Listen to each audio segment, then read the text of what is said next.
पूर्व काल में एक महान प्रतापी राजा थे जिनका नाम उपरिचर था। महाराज उपरिचर धर्मपरायण और सत्यपालक थे।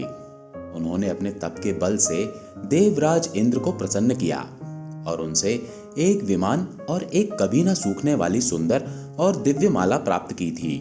महाराज उपरिचर वो दिव्य माला धारण करके विमान में बैठकर आकाश में भ्रमण किया करते थे।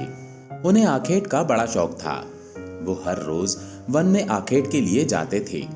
महाराज उपरिचर की महारानी का नाम गिरिका था। महारानी गिरिका भी अति सुंदर और पतिव्रता थी। वो अपने पति से बहुत प्रेम करती थी।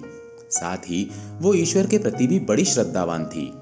महारानी गिरिका निरंतर भजन और चिंतन में अपना समय व्यतीत करती थी।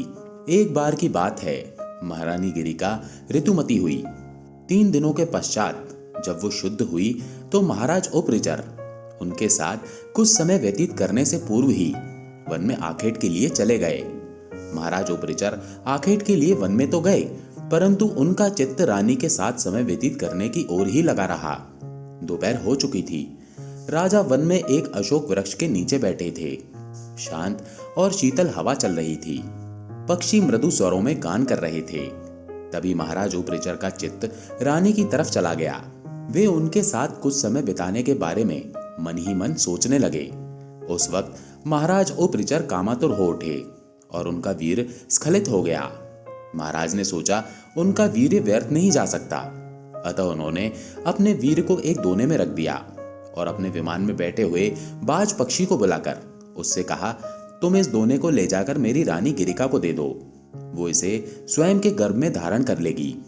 बाज ने दोने को अपने मुख में दबाया और राजा के भवन की ओर उड़ने लगा। वो बाज यमुना नदी के ऊपर से उड़ता हुआ जा रहा था। यकायक एक दूसरे बाज की दृष्टि उस उड़ रहे बाज पर पड़ी। उसने सोचा इसने अपने मुख में खाने की कोई वस्तु दबाई हुई है, अतः उसने उस बाज पर आक्रमण कर दिया। दोनों के बीच भयंकर युद्ध हुआ। इसका परिणाम ये हुआ कि पहले बाज के मुख में से दोना छूटकर यमुना नदी के जल में गिर गया। दोने में रखा वीर्य पानी के साथ मिल गया। उस पानी में एक मछली की नजर उस वीर्य पर पड़ी। उसने सोचा कि ये कोई खाने की चीज है, अतः वो मछली उसको पानी के साथ ही निगल गई।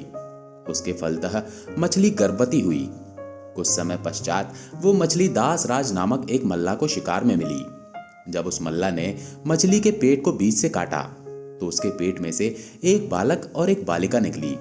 दासराज ने उन दोनों बच्चों को राजा उपरिचर को भेंट किया। राजा उपरिचर ने बालक को अपने पास रखा, परंतु बालिका को दासराज को वापस लौटा दिया। मल्ला दासराज उस बालिका को अपने घर ले गया और उसका पालन पोषण करने लगा।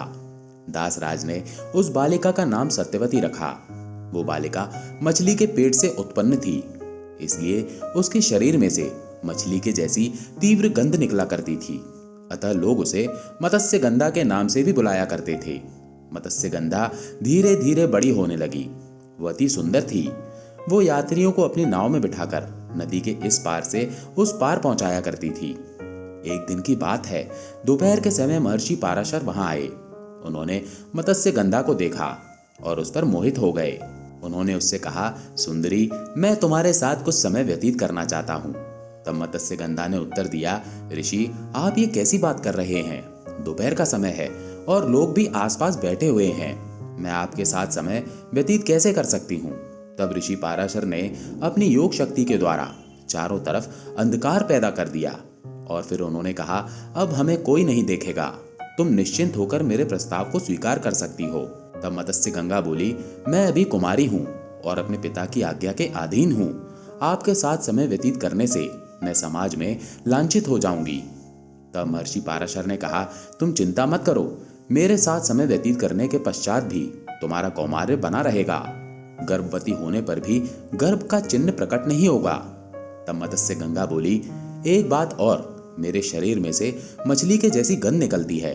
आप मुझे वरदान दें कि वो गंध सुगंध में बदल जाए और चारों ओर फैली रहे। महर्षि पाराशर ने तथास्तु कहा। उसके फलस्वरूप मत्स्य गंगा के शरीर में से कस्तूरी की सुगंध निकलने लगी। वो सुगंध चारों ओर फैल गई, अतः अब उसे योजन गंधा भी कहा जाने लगा। महर्षि पाराशर के मत्स्य गंगा के साथ रमण करने से वो गर्भवती हुई। कुछ समय पश्चात उसने यमुना नदी के द्वीप में एक बालक को जन्म दिया। वो बालक जन्म लेते ही बड़ा हो गया और तप करने के लिए वन में चला गया। वही बालक जगत में महर्षि वेदव्यास के नाम से प्रसिद्ध हुआ। महर्षि वेदव्यास का पूरा नाम कृष्णद्वैपायन वेदव्यास था। उनका श्याम वर्ण था, इसलिए उनका नाम कृष्ण रखा गया था। उनका जन्म द्वीपों के बीच में हुआ था, इसलिए उन्हें द्वैपायन भी कहा जाता है। वे स्वयं वेदों के पंडित होने से उनको वेदव्यास भी कहा जाता है। कहा जाता है कि महर्षि वेदव्यास अमर हैं। वे आज भी धरती पर विद्यमान हैं और किसी किसी को दर्शन देकर उसको अपने आशीर्वाद से कृतार्थ करते हैं। दोस्तों, अगर आपको हमारा ये वीडियो पसंद आया हो तो वीडियो को लाइक करके हमारे चैनल को सब्सक्राइब अवश्य कीजिए। धन्यवाद।